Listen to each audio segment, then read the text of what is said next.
Hey, we're Meat and Bone, and today we're going to show you how to grill some BMS7 Plus Wagyu burgers.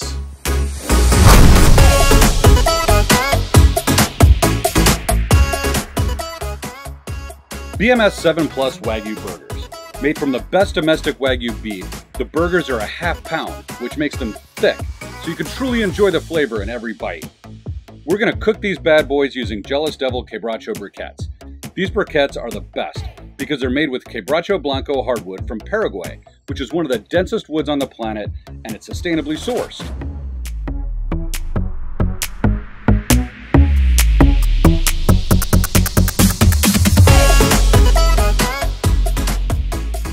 These burgers are the kind of stuff you will not find anywhere else. This is the cream of the crop when it comes to burgers.